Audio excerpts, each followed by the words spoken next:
کرکرے ہو جائیں گے. یہ غیر مسلموں کے کام ہیں جن کا آخرت پہ یقین نہیں ہے, ان پہ یہ چیزیں سوٹ کرتی ہے. ان کو مرنا نہیں ہے نا, ان کا تو خیال ہے مر جائیں گے تو ختم ہو جائیں گے, ان کا یہ کانسیپٹ ہے. تو کہتے ہیں زندگی میں جتنا جلدی جلدی انجوائے کر سکتے ہو کرو. جس کا آخرت پہ یقین ہے اس کا کوئی ہدف ہوتا ہے کہ مجھے ایک زندگی ملی ہے, دوبارہ یہ زندگی نہیں. یہ ہندوؤں کا نظریہ ہے کہ 7 جنم ہوتے ہیں, اسلام کہتا ہے ایک ہی جنم ہے, اس کے بعد قیامت آ جائے گی, دوبارہ کوئی جنم نہیں ملے گا. یہ لت بھی بڑی خطرناک ہے. اس میں آپ کو ٹائم پاس کرنے کے لیے کوئی چیز چاہیے ہوتی ہے. تو اس لت کے لیے یہ بھی ضروری ہے کہ آپ کسی بزرگ سے رابطہ کریں یا کوشش کریں چھوڑنے کی. ایک اور چیز اس سے زیادہ ضروری ہے کہ مفید کاموں میں جب آپ ٹائم لگائیں گے, آپ اپنا فالتو ٹائم کسی ایسے انٹرٹینمنٹ کے کام میں لگائیں جو دلچسپی ہو اور اس میں فائدہ بھی ہو, تو اس سے آپ ان چیزوں سے بچ جائیں گے. دیکھو ڈاکٹر جب کسی کو سگریٹ چھڑواتے ہیں تو سگریٹ کا کوئی آلٹرنیٹ دے دیتے ہیں نا اس کو, جس سے ہیروئن چھڑوائی جاتی ہے اس سے کچھ آلٹرنیٹ دے دیا جاتا ہے, بھائی یہ ہیروئن کا متبادل ہے, کچھ دن یہ پھر یہ بھی چھڑوا دیں گے. تو جب آپ کو ڈراموں کی, لڑکیوں کو زیادہ عادت ہے ڈراموں کی, تو وہ کہتے ہیں ہمارا ٹائم نہیں پاس ہوتا. تو ٹائم تو دیکھو پاس ہوتا ہے تبھی تو قبرستان آباد ہوئے ہیں نا. یہ جن کا ٹائم پاس ہوا تھا تو پاس کر کے قبر تک پہنچے ہیں نا بھائی. ارے جو قبرستان بھر رہے ہیں تو ٹائم پاس جن لوگوں کا ہوا تھا جو پاس کر کے وہاں چلے گئے. پاس ہوتا تو ادھر پہنچ جاتا ہے آدمی.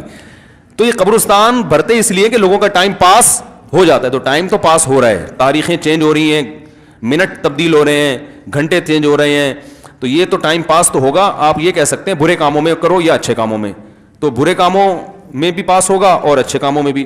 تو جب برے سے اچھے کام کرنے کے لیے رکھو گے تو برائی سے بچو گے نا. ہمارے نوجوانوں کا مسئلہ یہ ہے کہ بور بیٹھے ہوئے ہوتے ہیں فالتو, کہہ رہے ہیں یار میں بور ہو رہا ہوں, اب کیا کروں, ڈرامہ ہی دیکھ لوں, کیونکہ بوریت بھی تو ایک ٹینشن ہے نا. کیا ہو گیا یار, مجھے سمجھ میں کیوں نہیں آ رہا, کیا آپ لوگ کو کیا ہو گیا, ایک ٹینشن ہے نا, بوریت کرنے کا کچھ کام نہیں ہے. خواتین گھر میں بہت سی جو میرا بیان نہیں سن رہی بالکل فارغ ہیں. ویسے خواتین سے بات کرو کہ نہیں ایکچولی کام اتنے ہیں بھائی, یہ گھر کیوں گندا پڑا ہوا ہے, کیا کریں, ٹائم ہی نہیں ملتا. بھائی کو بچوں کو آپ نے کتنا کچھ پڑھا دیا, ٹیوشن کیوں جا رہے ہیں بچے, آپ گھر میں پڑھا لو, بھائی ٹائم کہاں ہے.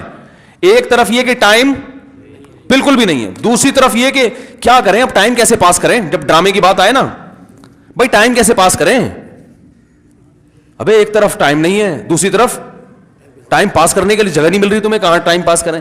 تو یہ متضاد چیزیں جو سمجھ میں نہیں آ رہی, اصل میں آر سب کی رہی ہے, گھننے بنے ہوئے سمجھ میں نہیں آ رہی. تو بات یہ ہے کہ جب آپ بور ہو گئے نا, فالتو بیٹھے ہوئے کوئی کرنے دھرنے کا کام نہیں ہے, تو یہاں شیطان پھر اپنا ٹھکانہ بناتا ہے. شیطان کہتا ہے بندہ بالکل فارغ بیٹھا ہوا ہے, بور بھی ہو رہا ہے, اس کو انٹرنیٹ پہ لے جا کے بٹھا دو, یہ دیکھ لے تو اپنی حرام خواہش پوری کر لے, یا یہ ڈرامہ دیکھ لے, بڑا ڈرامہ چل رہا ہے, ساری دنیا سے تعریفیں سنی ہوئی ہیں, تو پھر وہ جذباتی ہوگا, روئے گا دھوئے گا یا ہنسے گا, جو بھی ہوگا, تو بڑا اچھا ٹائم کیا ہو گیا, پاس ہو گیا. تو پہلے تو دماغ میں یہ بٹھا لو کہ یہ برائی ہے, اس کا کوئی فائدہ نہیں ہے, اس سے کلچر تباہ ہو رہا ہے جیسے میں نے بتایا ابھی. دوسرا, اب اس کو چھوڑنا کیسا, یہ اگلا مرحلہ ہے. تو چھوڑنے کا پہلا اسٹیپ یہ ہے کہ بھائی کوئی مفید کام تلاش کر لو.